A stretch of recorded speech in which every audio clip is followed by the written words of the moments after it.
ಮಹಾಕುಂಭ ಮೇಳದ್ದು 64 ಕೋಟಿಯ ದಾಖಲೆ ಇದೆ. ಇಲ್ಲಿ 64 ಕೋಟಿ ಜನ ಬಂದು ಹೋದ್ರು. ಇಲ್ಲಿ 3 ಲಕ್ಷ ಕೋಟಿ ರೂಪಾಯಿಗಳಿಗಿಂತ ಅಧಿಕ ಆದಾಯ ಬಂತು ಅಂತ ಒಂದು ಕಡೆ ರೆಕಾರ್ಡ್ ಇದೆಯಲ್ಲ. ಅಲ್ಲಿ ಈ ಕಡೆ ಬರೀ ಮಹಾಕುಂಭ ಮೇಳ ಪ್ರಯಾಗ್ರಾಜ್ ಮಾತ್ರ ಅಲ್ಲ, ಕಾಶಿ ಕೂಡ ವಿಶ್ವ ದಾಖಲೆ ಮಾಡಿದೆ. ಇಲ್ಲಿ ಯಾರೆಲ್ಲ ಮಹಾಕುಂಭ ಮೇಳಕ್ಕೆ ಬಂದ್ರೆ ಕಾಶಿಗೆ ಹೋಗ್ತಾ ಇದ್ರು ಅವರು, ಇಲ್ಲ ಅಯೋಧ್ಯೆ ಕೂಡ ಅನೇಕರು ಹೋಗಿದ್ದಾರೆ. 9 ಗಂಟೆ 10 ಗಂಟೆ ಕ್ಯೂ ಅಂತೆ. ಅಲ್ಲಿ ಕಾಶಿಗೆ 45 ದಿನಗಳಲ್ಲಿ 4.32 ಕೋಟಿಯಷ್ಟು ಭಕ್ತರು ಭೇಟಿ ಕೊಟ್ಟಿದ್ದಾರೆ. ಪ್ರತಿದಿನ ಸುಮಾರು 5 ಲಕ್ಷ ಜನರಿಂದ ವಿಶ್ವನಾಥನ ದರ್ಶನವಾಗಿದೆ ಅಂತ. ಮಹಾಶಿವರಾತ್ರಿ ಎಂದು 43 ಗಂಟೆಗಳ ಕಾಲ ವಿಶ್ವನಾಥನ ದರ್ಶನವಾಗಿದೆ. 150 ಕೋಟಿ ಮೌಲ್ಯದಷ್ಟು ರುದ್ರಾಕ್ಷಿ ಮಾರಾಟ ಆಗಿದೆ. ಇಲ್ಲಿ ಭಕ್ತರ ಹಣೆಗೆ ಹಚ್ಚಿದ ಶ್ರೀಗಂಧದ ಮೌಲ್ಯವೇ ಅಂದಾಜು 30 ಕೋಟಿ ರೂಪಾಯಿ ಅಂತ.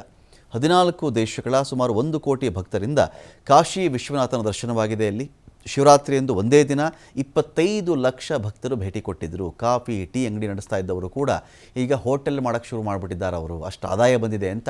ಸಣ್ಣ ಸಣ್ಣ ಕಾಫಿ ಟೀ ತಳ್ಳುಗಾಡಿಗಳಲ್ಲಿ ಇಟ್ಕೊಂಡಿರ್ತಾರಲ್ಲ, ಪೆಟಿ ಶಾಪ್ಸ್ ಇರುತ್ತಲ್ಲ, ಅವರೆಲ್ಲ ಹೋಟೆಲೇ ಶುರು ಮಾಡಿದ್ದಾರಂತಲ್ಲಿ. ಭಕ್ತರ ಸಂಖ್ಯೆ ಹೆಚ್ಚಾದಷ್ಟು ವ್ಯಾಪಾರದ ವ್ಯಾಪ್ತಿ ಕೂಡ ವಿಸ್ತಾರವಾಗಿದೆ. ರಾತ್ರಿ ಇಡೀ ಕಾಶಿಯಲ್ಲಿ ಹೋಟೆಲ್ಗಳು ಓಪನ್ ಇದ್ದವು. ಅಂಗಡಿ ಮಳಿಗೆಗಳು ಕಾಶಿ ವಿಶ್ವನಾಥನ ದೇವಾಲಯದ ಸುತ್ತಮುತ್ತ 400 ರುದ್ರಾಕ್ಷಿ ಮಳಿಗೆಗಳು ಕೂಡ ಓಪನ್ ಆಗಿದ್ದವು. ಹಾಗಾಗಿ ಸರಾಸರಿ 50 ಗ್ರಾಹಕರು ಪ್ರತಿ ಅಂಗಡಿಗೆ ಬಂದಿದ್ದಾರೆ ಅಂತ.